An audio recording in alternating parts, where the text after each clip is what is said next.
Major funding for KPBS Evening Edition has been made possible in part by Bill Howe Family of Companies, providing San Diego with plumbing, heating, and air restoration, flood and remodeling services for over 40 years.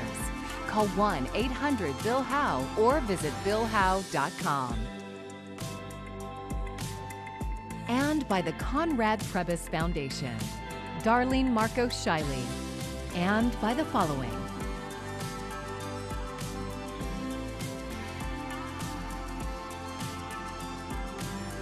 And by viewers like you. Thank you.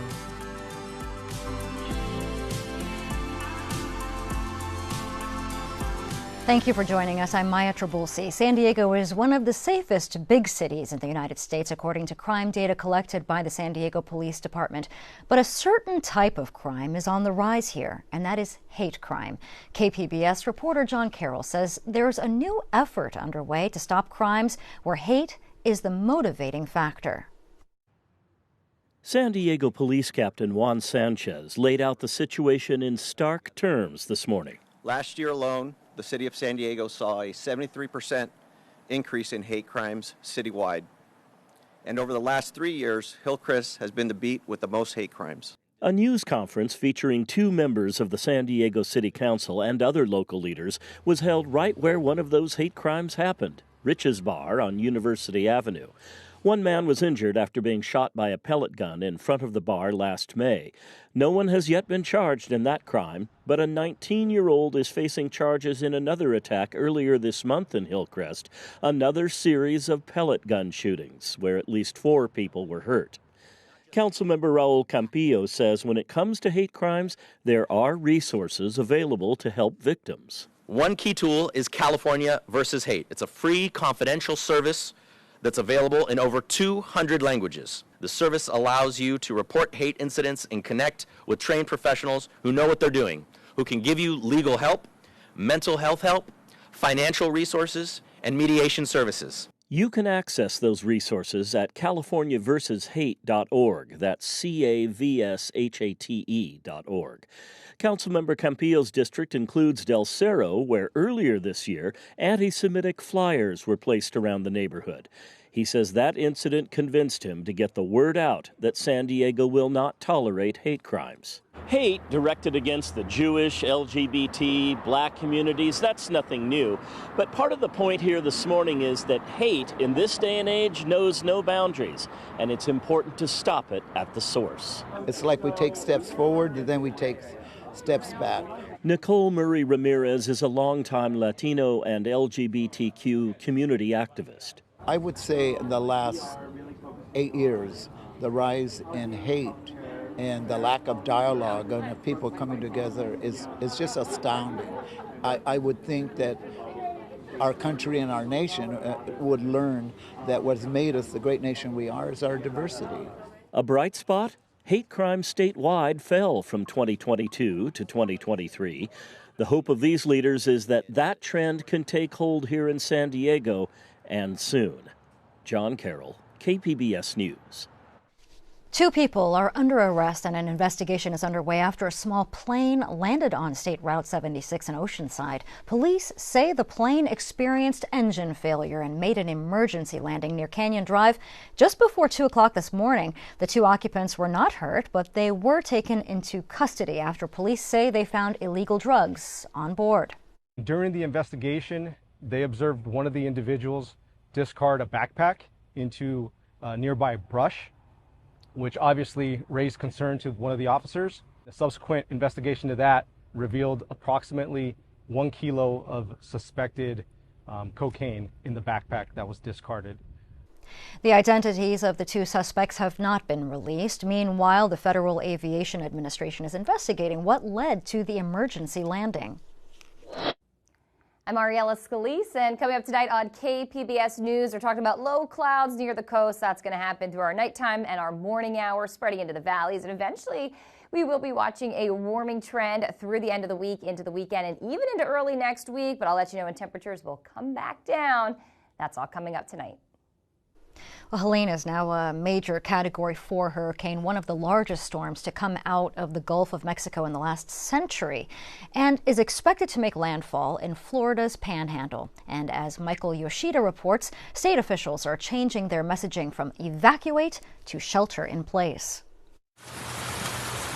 Every minute that goes by brings us closer to having conditions that are going to be simply too dangerous to navigate. The National Weather Service is using another term, unsurvivable. When it comes to the storm surge, Helene is expected to unleash on parts of the Florida coast in the coming hours. If it's 20 feet like they're saying, it's going to change the landscape in Franklin County, I can assure you that. Franklin and Taylor counties are in Helene's expected landfall zone. But for much of Florida's Gulf Coast, mandatory evacuations have been in place since Wednesday, with state and local officials imploring residents leave while you can. Some people have made decisions that they're going to hunker down, even though they were requested to leave. Regardless of that, the governor says rescue crews are standing by. If there's people that are going to be in distress, we're going to be there to be able to assist in those efforts. Their message now, survival. If you hear trees snapping around your home, treat it like a tornado. Get to an interior portion of your home, get as low as you can. And silence, officials warn, doesn't mean safe. What that actually means is you're in the eye of the hurricane. All right? Do not go out and survey damage. An eye that could be up to 50 miles wide, with more catastrophic conditions less than an hour behind it. Helene is expected to roar up the southeastern U.S., with impacts felt as far north as D.C. in the days ahead. Right now, along with Florida, Georgia, the Carolinas, and Virginia are under a state of emergency. In Steinhatchee, Florida, Michael Yoshida, KPBS News. The Miramar Air Show takes flight tomorrow. KPBS military reporter Andrew Dyer got an early look and has more on what to expect this weekend. Things are quiet now, but over the next 3 days, officials expect hundreds of thousands of people to fill these grandstands. This year's air show again features all sorts of military and stunt performance aircraft. Base Commanding Officer Colonel Eric Herman says he's excited to welcome the community onto the base. They are going to see some things that will hopefully knock their socks off. The aerial performers, both civilian and military. The Navy's Blue Angels flight demonstration team returns as headliners, but Herman says it's the Marine Air Ground Task Force demonstration he's excited about. It is incredible. So you will see every complement of aircraft that we fly as Marines. You'll see the Hornet, you'll see the F-35, you'll see our Cobras and Hueys, you'll see our Ospreys and 53s. The show's billed as the largest military air show in the world, and looking around the flight line, it's hard to dispute that. Herman says planning for an event of this size takes all year. As soon as the show ends Sunday, they'll start planning the next one. He says the Marines put in a lot of work to make this weekend happen. Remember, this is a working military air station. So 3rd Marine Aircraft Wing is executing training missions all the way up until the air show actually kicks off. And so we tried very, very hard to make sure that all of the logistical efforts that go to set this whole thing up don't intrude on our ability to be ready when the nation is least ready. It's going to be sunny and it's going to be loud, so I recommend sunscreen and earplugs. The Marines say everything else you need to know is on the air show's website. Now, the show runs Friday through Sunday and admission is free. Andrew Dyer, KPBS News. I'm Amna Nawaz. Tonight on the News Hour, Florida braces for impact from Hurricane Helene. That's coming up at 7 after Evening Edition on KPBS.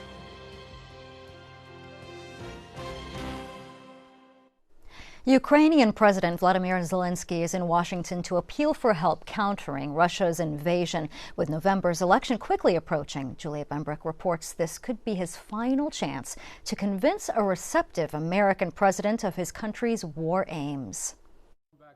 Ukrainian President Volodymyr Zelensky sitting down with President Joe Biden. Russia will not prevail. Ukraine will prevail, and we'll continue to stand by you every step of the way. And meeting with Vice President Kamala Harris to present what he refers to as a victory plan. To be safe, secure, and prosperous, the United States must continue to fulfill our long-standing role of global leadership. We must stand with our allies and our partners. We must defend our democratic values and stand up to aggressors. People familiar with the plan say it acts as Zelensky's response to growing war weariness. It makes the case that Ukraine can still win and does not need to cede Russian seized territory for the fighting to end if enough assistance is rushed in. His visit comes just weeks ahead of what is expected to be a close presidential election between Harris and former President Donald Trump. If Trump wins, many officials believe there could be a major change in the American approach to the war. Trump has claimed he will be able to, quote, settle the war upon taking office, and is suggesting he'll end support for Ukraine's efforts. Those cities are gone. They're gone. And we continue to give billions of dollars to a man who refuses to make a deal, Zelensky. Biden recently ordered a surge of assistance to Ukraine, directing the Pentagon to allocate any funding already approved by Congress before he leaves office. Reporting in Washington, I'm Julia Benbrook. As the cost of living in San Diego continues to strain families' budgets, schools are looking for ways to help feed students at home. KPBS reporter Katie Anastas visited Hancock Elementary School, where a new food pantry is serving military families. Brianna Van Dyke and her family moved to San Diego from Texas. She says the move came with some sticker shock.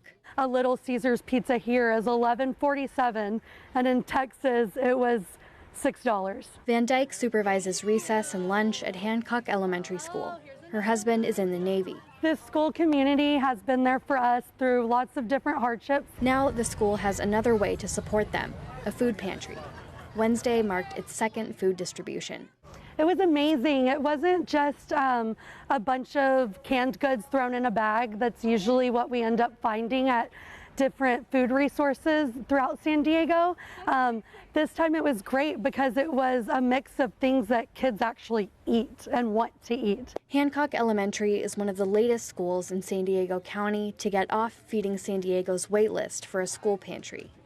Nearly all of the students there have a parent in the military. We did a needs and assets assessment about 2 years ago, and we found that a lot of our families found food security to be difficult.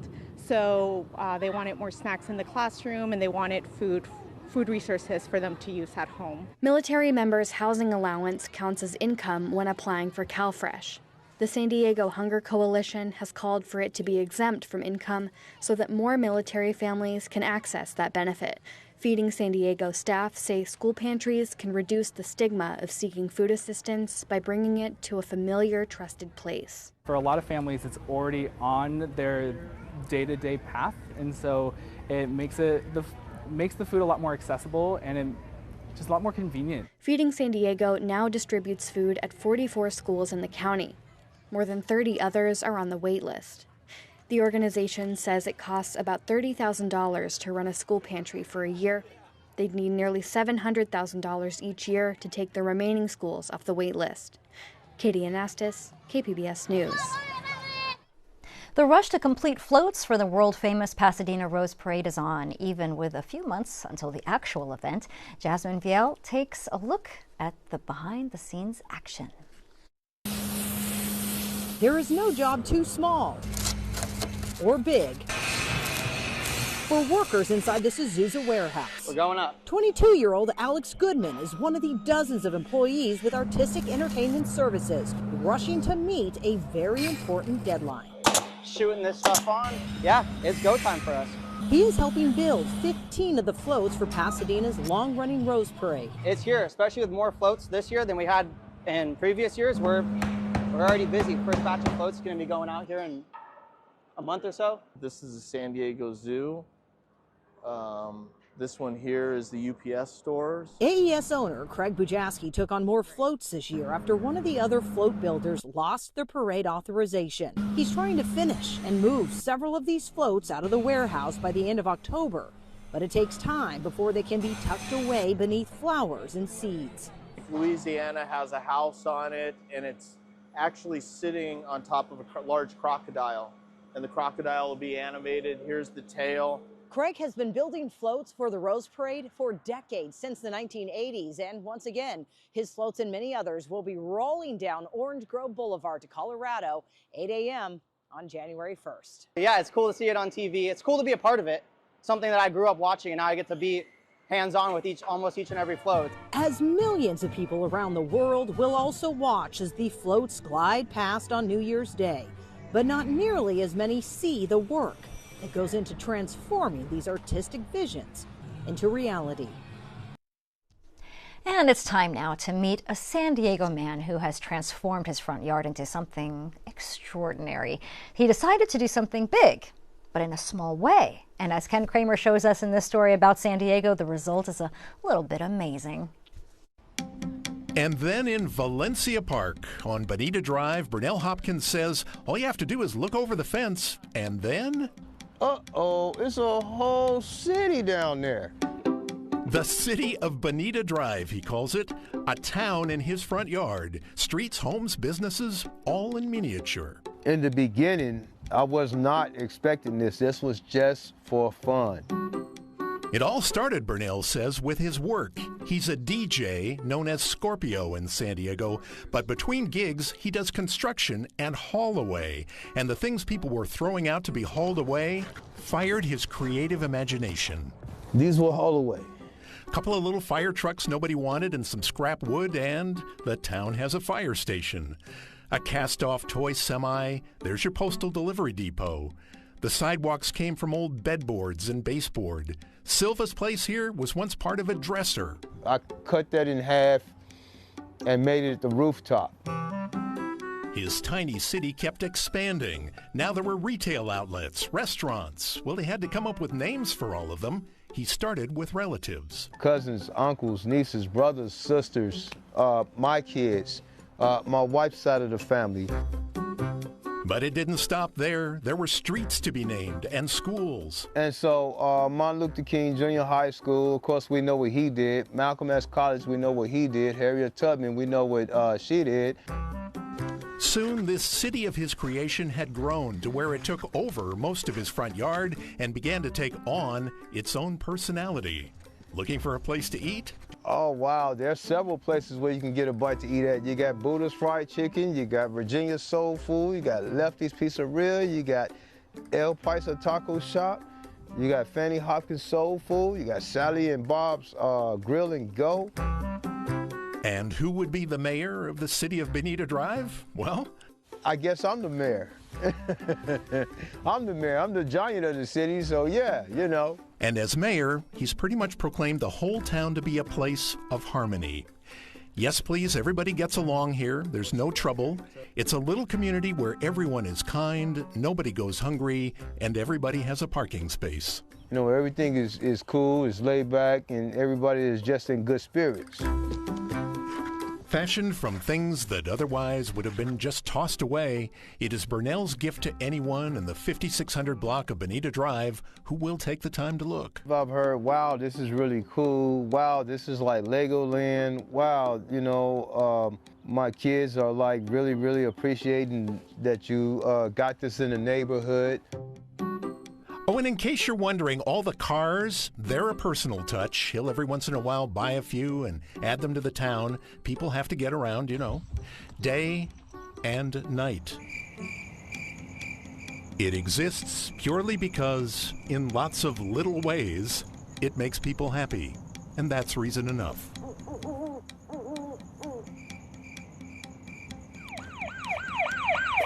For just over the fence in the city of Bonita Drive, Valencia Park, USA, His Honor the Mayor would have it no other way.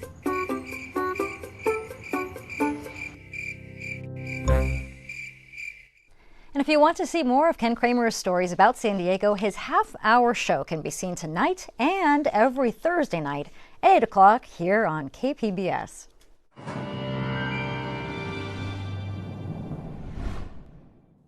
And breaking it down with our weather headlines is we will be watching a gradual warming trend. For some of us, the hottest temperatures through Saturday. Others, the heat peaks on Tuesday. We'll continue to watch those night and morning coastal low clouds. But we will be tracking a cooling trend as we head later into next week as we welcome in the first few days of October. Let's take a look through our San Diego County temperatures through tonight. Into Borrego Springs down to 74, Mount Laguna 62.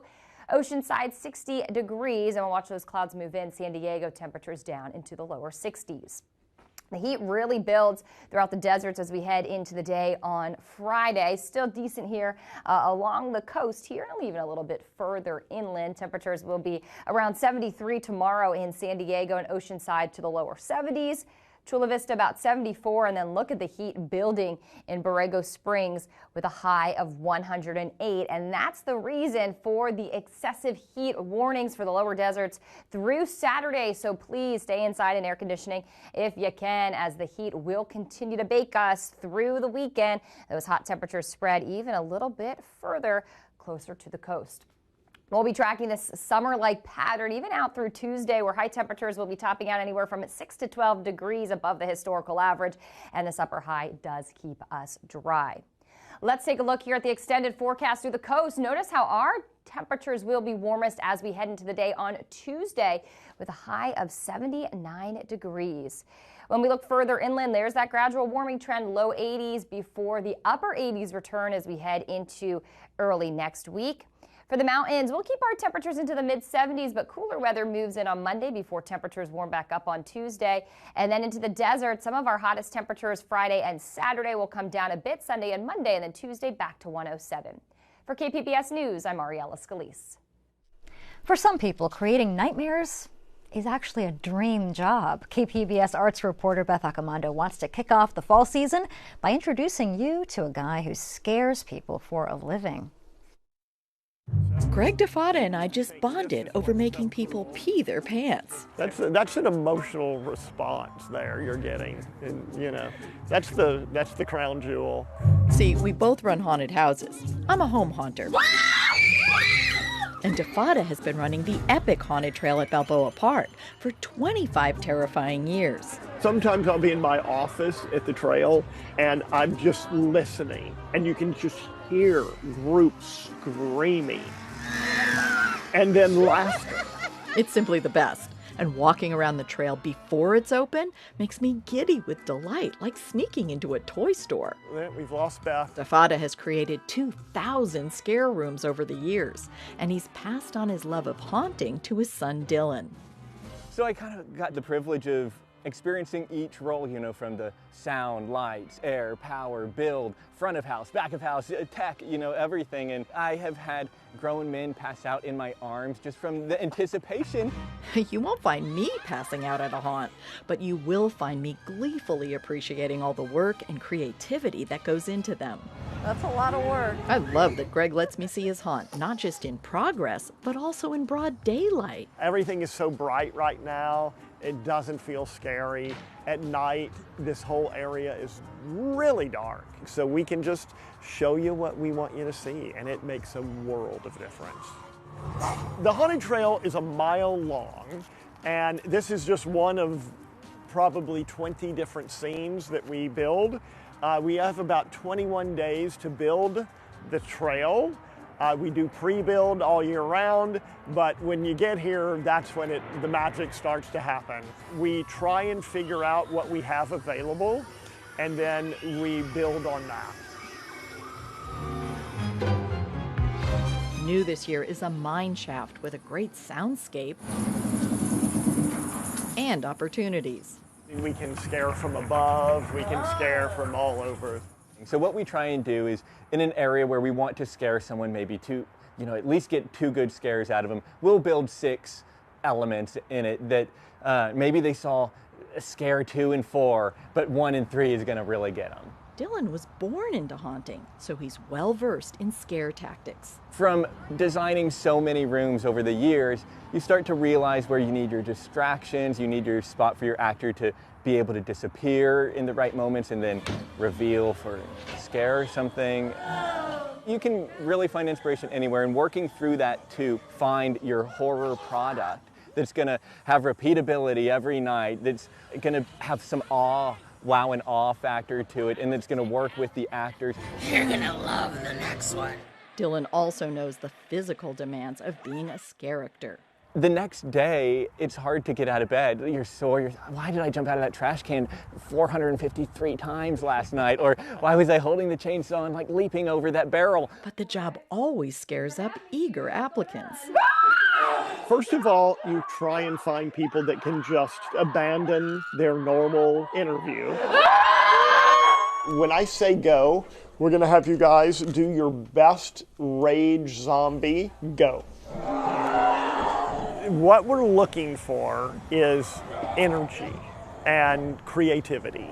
Which is also what fuels Greg and his desire to always improve the trail. We're constantly going through the rooms to see, do we need to add something? It's always a work in progress. I don't care. On the last night, we're still tweaking things. Even iconic favorites like the school bus get tweaked. This is the first time we've ever incorporated it into a room. But you'll have to wait till tomorrow night to find out exactly what that means. And hopefully you'll let out a scream to show your appreciation. I don't think I'll ever stop running the trail because I just love it so much.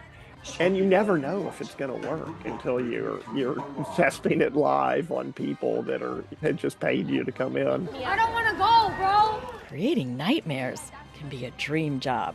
From my happy place, I'm Beth Accomando for KPBS News. What a fun story. And the Haunted Trail opens tomorrow in Balboa Park and will be scaring visitors through November 2nd.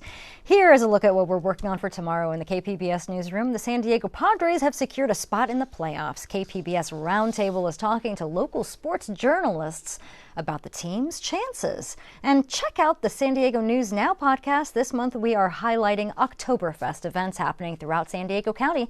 The podcast goes live Monday through Friday at 5 a.m. and you can find it anywhere you listen to your podcasts. And you can find tonight's stories on our website, kpbs.org. Thanks for joining us. I'm Maya Triple C. Good night. Major funding for KPBS Evening Edition has been made possible in part by Bill Howe Family of Companies, providing San Diego with plumbing, heating, and air restoration, flood and remodeling services for over 40 years. Call 1-800-BILL-HOWE or visit billhowe.com.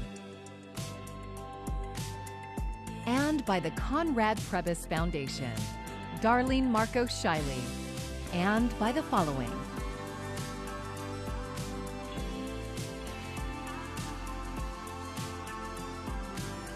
And by viewers like you.